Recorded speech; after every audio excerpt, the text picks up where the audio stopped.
হবে। একবার ফেল করেছিস হারবি না, দুবার ফেল করেছিস হারবি না, তিনবার করেছিস হারবি না। ভগবান বলছে পাঁচবার হেরে আমি চাকরি দেবো, তুই তিনবার গিয়ে আর যাসনি। আচ্ছা, তোমাদের কি মনে হচ্ছে নাকি ট্রেনিং সেন্টার ট্রেনিং করছে? মনে হচ্ছে তো? আজকে যার মনে হবে কি ট্রেনিং সেন্টার ট্রেনিং করছিস, সেই ছেলেটা আগামী কয়েক মাসের মধ্যে ট্রেনিং করবে জিডি কনস্টেবলে গিয়ে বা আর্মি দিকে, তাই তো?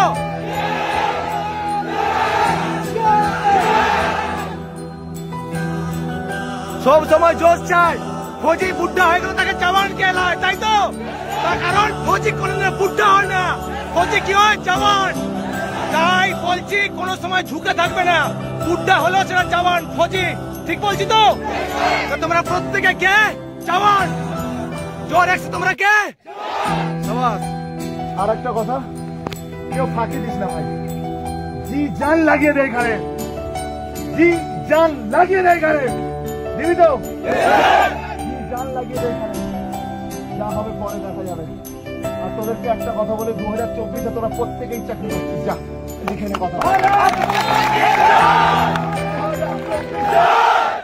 তোরা সবাই ইউনিফর্ম পরবি, আমি কথা দিয়ে গেলাম। সবার হবে তো? সবার হবে তো? সবাই অমিতাকে কথা দিচ্ছ, হবে তো? মাঠে যখন যাবি সেখানে একটা আলাদা জোশ রাখবি। যাদের রানিং এ একটু প্রবলেম আছে ওইখানে অটোমেটিক রানিং হবে, অটোমেটিক তো বডি পাম্প খেয়ে যাবে ওইখানে। অনেক এমনি তোরা 2-4 জনে দৌড়ালে মনে হয় না, একটু মনের মধ্যে রাগ হয় না, ওই ওকে কেটে বার করে দেবো।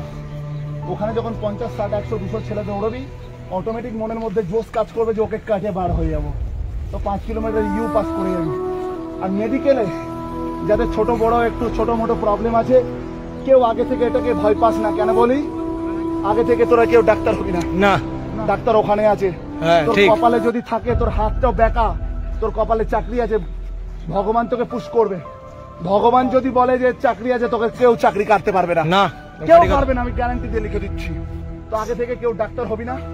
আর যাদের একটু টেনশন হয় তাদের জন্য একটা সিক্রেট বলে দিলাম, এই সিক্রেটটা সারা জীবন কাজে লাগাবি।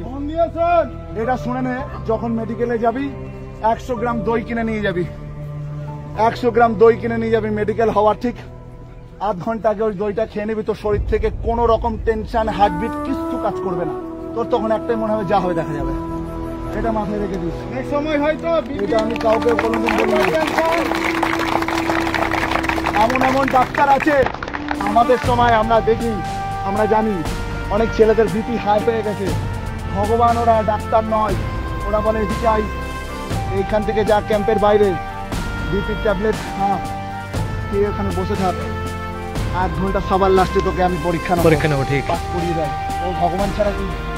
ঠিক আছে, এই কথাটা বলে দিলাম। আগে থেকে কেউ ডাক্তার হচ্ছে না, ও যদি নক নিয়ে যাক, আমার নক নিয়ে পুরো চাকরি করছে কিনা, চাকরি করছে কিনা, চাকরি করছে কিনা।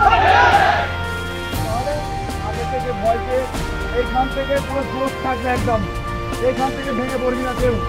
এখান থেকে ভেঙে পড়লে তো শরীর খারাপ হবে, শরীর খারাপ হলে সবার মনে একটা টেনশন থাকে, আরে কি হবে, আমি হবো তো, আমি পারবো তো। এই টেনশনে তোদের বিক্রি হয়ে যাবে। হ্যাঁ, এটা টেনশন, যা হবে হবে। উপরওয়ালার নাম নিয়ে যাই, শ্রীরামের নাম নিয়ে বেরিয়ে যাবি। এই না আমার নাম নিয়ে আছে, আমি চাকরি করছি কিনা। আছে আছে আছে। তাহলে ছোট মোটো যা টেনশন আছে, এটা টেনশন নয়। কোনো মানুষ জীবনে পারফেক্ট হয়ে জন্মায় না, রাইট? কিছু না কিছু প্রবলেম থেকেই থাকে। তোরা লড়ে যা, এইখান থেকে পজিটিভ একটা ভাইব নিয়ে আয়। আর যদি কখনো মন খারাপ লাগে তো অমিত দাদার ভিডিও দেখে নিস যাওয়ার আগে। প্রত্যেকে দেখে, প্রত্যেকদিন দেখে, প্রত্যেকে দেখে। হ্যাঁ, তোদেরকে বলে দিলাম, একদম টেনশন করবি না। আর নিজে থেকে আগে ডাক্তার হবি না, যা হবে ওইখানে হবে। একবার ফেল করেছিস হারবি না, দুবার ফেল করেছিস হারবি না, তিনবার করেছিস হারবি না। ভগবান বলছে 5বার এলে আমি চাকরি দেবো, তুই 3বার গিয়ে আর যাসনি, তোকে 5বার যেতে হবে, যাবে কিনা? একটা ওয়াদা কর, যতদিন বয়স আছে আমরা চাকরির পরীক্ষায় লেগে থাকবো। তারপরে দেশে অনেক কাজ আছে, কোনো না কোনো ঠিক পেয়ে যাবি। ভগবান যখন এই পৃথিবীতে তোকে পাঠিয়েছে, তোর জন্য কিছু না কিছু ভগবান রেখে দিয়েছে, আর কিছুটা চেষ্টা করবি তুই। ভগবান কাউকে ফ্রিতে পাঠায় না, তোরা সবাই স্পেশাল। এই পৃথিবীতে যারা জন্মেছে সবাই স্পেশাল, তোরাও তাদের মধ্যে একজন, তোরাও স্পেশাল। জীবনকে নিয়ে এত টেনশন করা, এত ডিপ্রেশন করার কোনো দরকার নেই। সমস্ত কিছু ঠিক টাইম মতন হয়ে যাবে, শুধু নিজের উপরে সৎ থাকো। আর এই মানুষগুলো তোমাদের পিছনে এত লড়াই করছে, এদের কথা ভেবে নিয়ে একটু খাটলো, একটু কষ্ট করো, তুমি তোমার লক্ষ্যে ঠিক পৌঁছে যাবে। তুমি যদি মন থেকে চাও তুমি ঠিক পৌঁছে যাবে। আমি বলছি এই দাদাদের কথা মেনে চলবি, কি মানবি কিনা? সত্যি কথা বল, বুকে হাত দিয়ে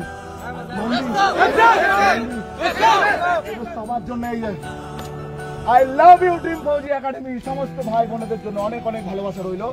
তোর অনেক ভালো থাক,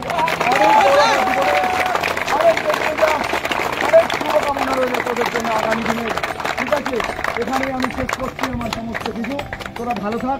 I pray God always your good health and your family members. আর আমার সমস্ত বোনেদের জন্য অনেক অনেক ভালোবাসা রইল, এবং ভাইদের জন্য, আর স্পেশালি এই মানুষগুলোর জন্য, যে মানুষগুলোর জন্য আমি এখানে আসতে পেরেছি, আর যে মানুষগুলো এত ছেলে মেয়ের দায়িত্ব নিয়েছে, তাদের আগামী দিনে তাদেরকে দেশ রক্ষা করার, ভারত মাকে রক্ষা করার, এই ভারতবর্ষকে রক্ষা করার, ভারতবর্ষের প্রতিটা মানুষকে রক্ষা করার, তাদেরকে আমার তরফ থেকে জয় হিন্দ, বন্দে মাতরম, জয় শ্রী রাম। ভারত মাতা কি